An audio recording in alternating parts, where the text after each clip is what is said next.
Hello again. I'm back with another clock to repair. This one is a Seth Thomas Buckingham. The date code on the bottom says it was manufactured in November of 1950. It has a couple of issues. The first one being that it does not run. It seems to have the original power cord. And when I try to set the time, there's something loose on the inside because everything's sort of wobbling around in there. So I need to open it up to find out why it's loose and why it's not running. On the back, I'm finding 4 very small screws and then 3 larger ones here, which I assume is holding the mechanism to the plate. So let me undo these 4 little ones first and see what we get. I've got 3 out. I'll take out the last one.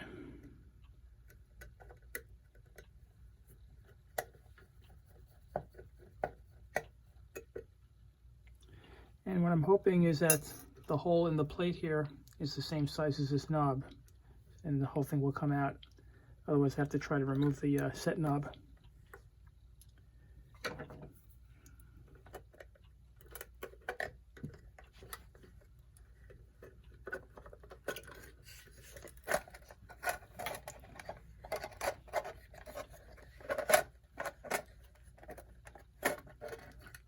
Well, that definitely gets the whole thing out. The case is in fair condition. It'll need some work to restore that as well. What's interesting is it's not a flat piece of glass on the front. It has a bit of a curve to it. That's a little different than what you usually see.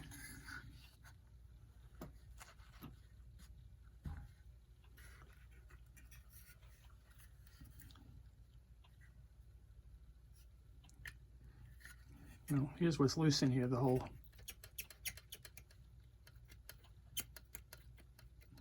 Might just be loose because these screws have gotten loose. Hard to say for sure yet, but anyway. Well,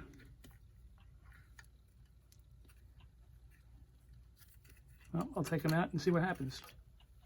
You know, and a lot of debris here from the inside. Look at that. That could be some wiring that has dried out and crumbled. I'll have to take a look to see where that came from.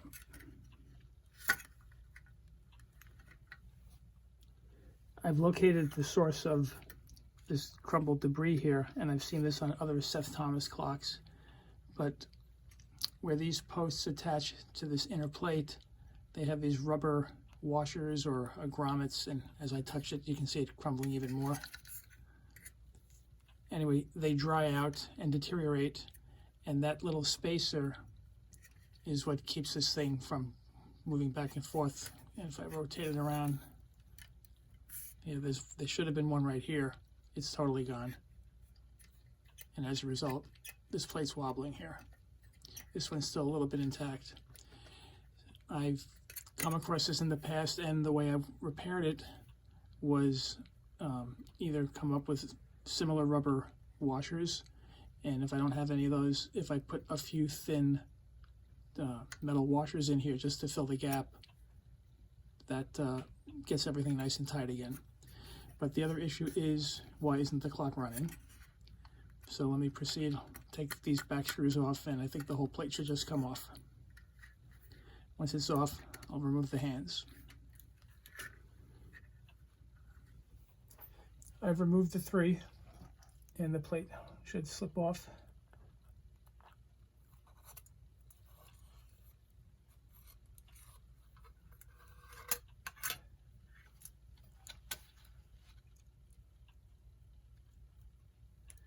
Okay.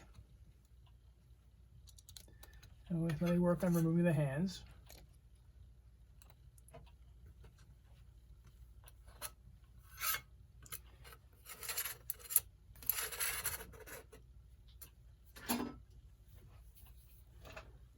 They appear to be what we call friction grip. I should be able to just pry these off. Let me get set for that. I'll see how easy it comes off. We'll start with the second hand.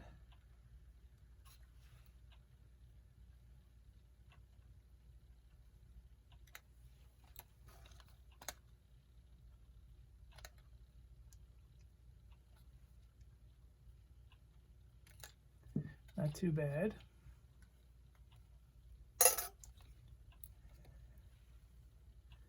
And next, the minute hand.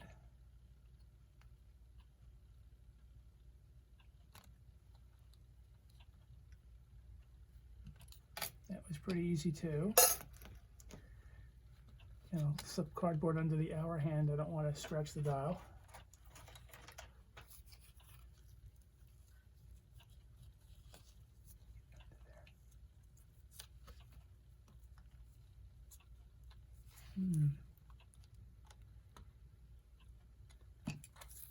This one's a little different.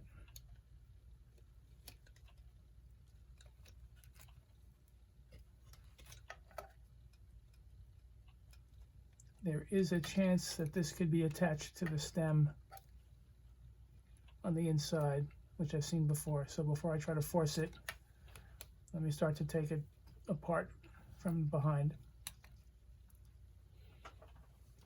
If I'm not mistaken, I think that if I undo these 3 screws, these long hex type screws, it'll free up the whole mechanism, and this hand is attached to a gear that's attached to the back of this plate.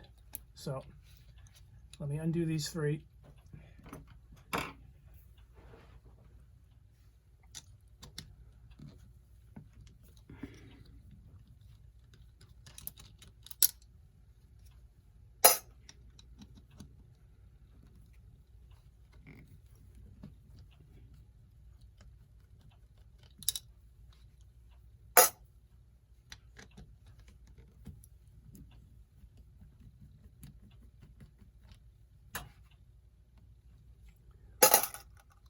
Looks like I have washers underneath those 3.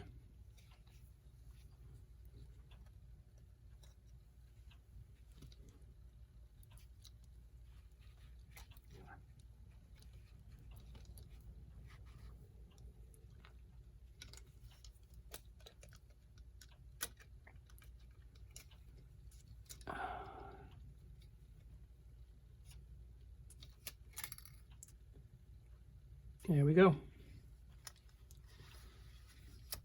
Okay, I'm going to take a closer look in here to try to get a handle on why it's not running.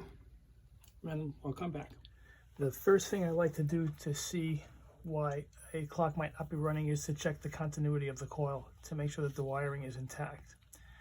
And I've tested it and I was not getting any readings. I removed this old Bakelite plug and I'm going to hook up the ohm meter just directly to the end of the wire here.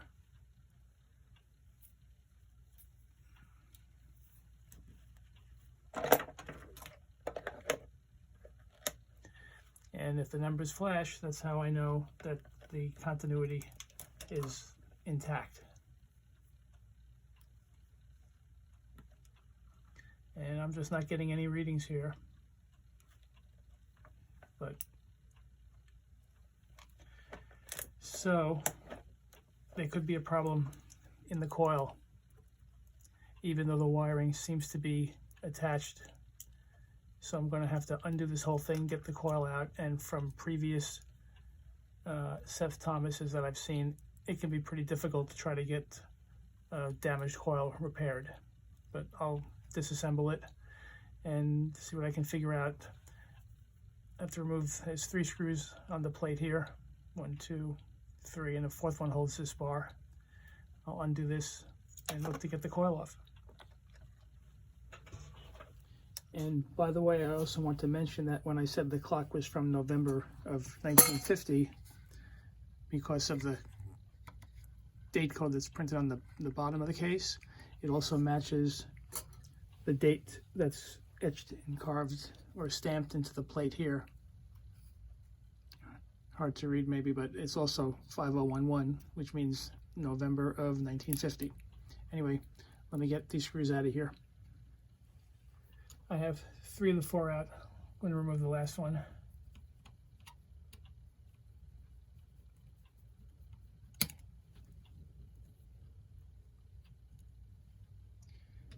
And let's see what happens here.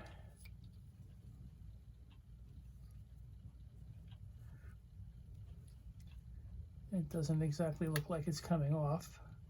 Interesting.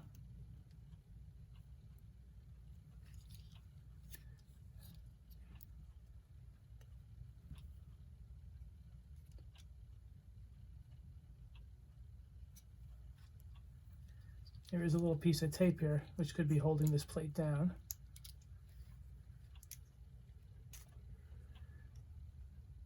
Yeah.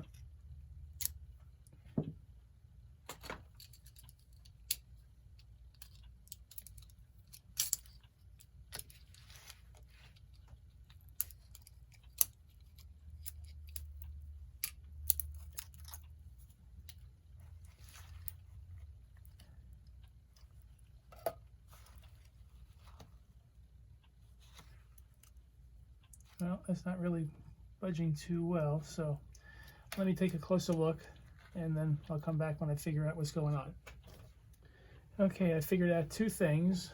One is this plate comes off pretty easily if you remove it in the right direction, which is just straight up. And the other thing is the reason there's no continuity is once I remove that little piece of tape and this little gasket I can remove, I see that the wire here has broken off from the coil. So I don't know if I'm going to be able to find the wire inside there to solder this back to. So I got some work to do now.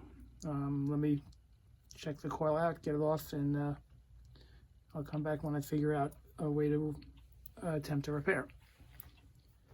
One thing I see is I can just remove the coil now from this whole unit.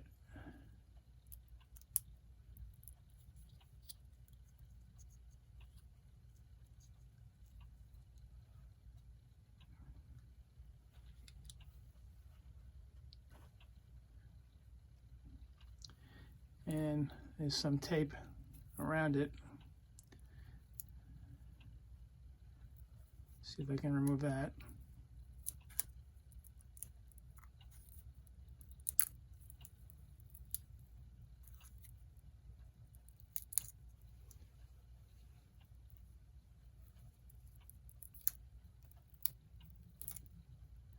Well, somewhere in here is a little wire, and this paper, which is wound all the way around it, I have to try to slowly unwrap it to see if I can expose it. If I can, I might be able to solder this to the end of it. That could take quite some time, so I'll work on that and then I'll come back. This is really pretty crazy. I've actually I found and exposed the wire, and I'm going to try to show it. Let's see if I get in here.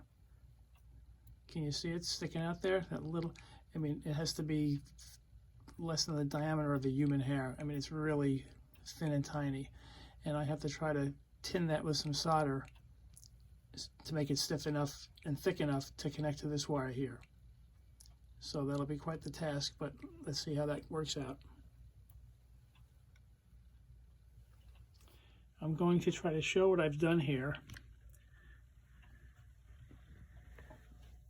I've placed the coil on a clamp to hold it steady, and I have the wire pretty much up against the wire that I want to attach it to. And if I can just lay some solder over that, connecting it together, then I'll just cover that with a piece of electrical tape, and hopefully that will hold everything in place and I will have restored the coil. So let me work on that and then I'll come back. Let me show what I've done. I believe I've soldered the wires together and then covered the coil with some electrical tape along the side of it, as you can see here, and a piece going on the front and the back of it.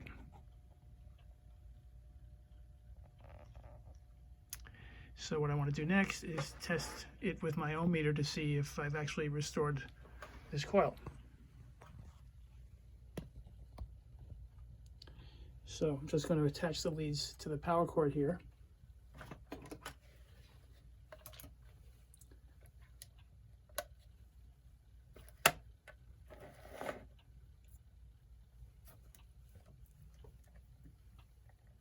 One here and here.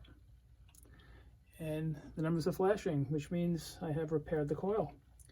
Very good. How about that? So what I'm going to do next is place the coil back into the housing here, close it up. Probably going to clean and lubricate the gears that are in here as well, and see if it starts to work again. So I'll do all that and then I'll come back. Okay, a not so funny thing happened as I was putting the mechanism back together. I've since taken it back apart, but I seated the coil. I was placing the gears back in, and as I was manipulating and turning this around, not the wire that I repaired, but the other connection on the coil that broke off from the coil. And I realized part of the reason for that is because the power cord that's attached to it, it has this very thick, heavy plastic sleeve over both wires here. There's also a metal clip holding it together. And I think the weight on this, every time you'd move the clock mechanism, this would just pull on it. And I believe that that's what caused it to break off. So what I've gone ahead and done is I've exposed that wire. I also separated the repair that I did from the get-go, and I've re-exposed both wires. One here, one's here. And I'm going to look to cut off that black sleeve from the wire, make some nice fresh wire, and tin these, resolder it, and then just really secure the whole thing with electrical tape, and hopefully it'll hold up as I put everything back together. That'll take some doing, so let me work on that and then I'll come back. Using the same technique I did the first time I connected the wire to the coil, I was able to attach one wire to each of those leads, solder them together, and I've secured them with some electrical tape, so it's pretty firm now. It's not shifting, and I think I can handle it without fear of breaking the contact again. So what I'm going to do next is seat this back into the housing here, clean and lubricate the gears, and attach everything back together. Once it is in place, I will come back and plug it in and see if it's working. Just to try and show a few of those steps, I've seated the coil. This little gasket fits over it. This gear has to go in here. And this fits over the whole thing.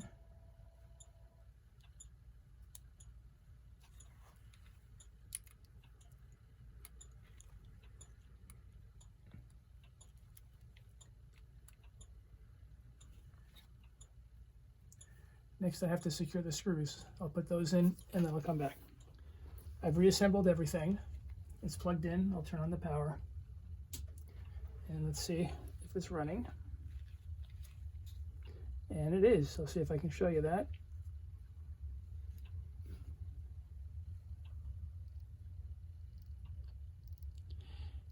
The other thing that I really can't show how it's going to work, but this is the power interruption indicator.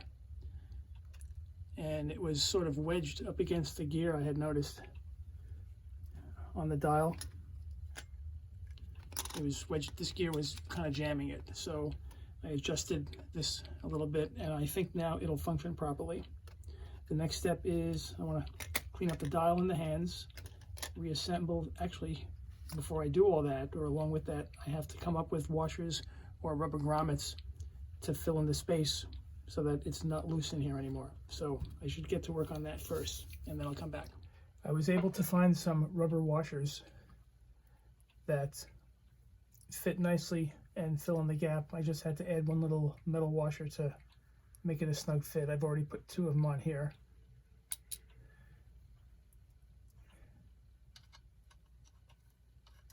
And just have to tighten them up.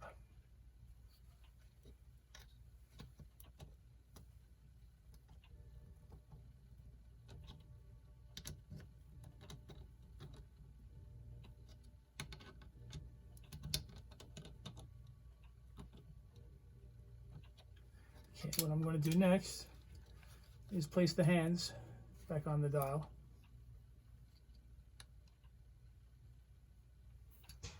Now I cleaned them up already, and I want to show one thing.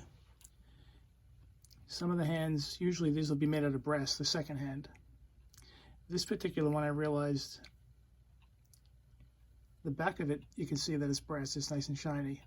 The front of it, though, is painted sort of gold.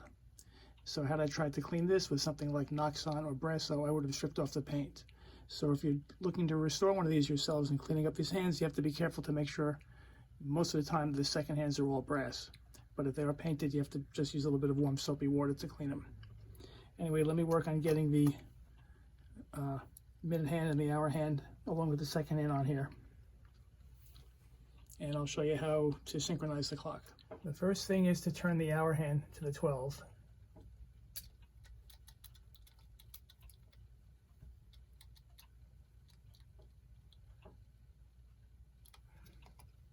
Then seat the minute hand also on the 12.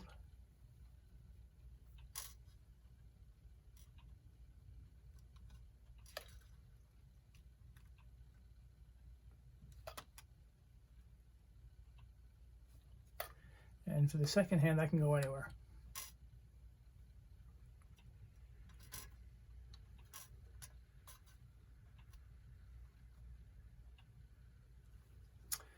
Okay, now before placing this back into the case, I have to clean up and polish and figure out how best I want to restore the case. But first, I want to plug this in and make sure that it's still running. I've plugged it back in, flip on the power, and it's running. Very good. Now before placing this back into the case, I have to restore it. What's different about this one is usually the glass will come right out once you've removed the mechanism. But this one has little wooden strips that are securing the glass inside the case. And I don't think it's worth the effort to take it out just to be able to easily clean the glass. I'll just clean it as best I can while it's in here. I do see a screw holding this little brass handle on the top. I'm going to remove that so I can polish that up nicely. And the wood finish is in, I think, a good enough condition that I can just use my Restore finish along with my wax to polish this up, and I think it'll come out pretty good. Again, the products I use is Howard's Restore Finish and Howard's Feed and Wax, which is a wax polish. And I'll get to work on this, and once this is done, I'll come back. I've cleaned up and restored the case. Used my Restore Finish and the wax polish, cleaned up the glass, polished the brass. I think it came out looking pretty good. And the next step is going to be placing the clock mechanism back into it, put the back on, and it should be completed. And when I come back, everything will be back in here.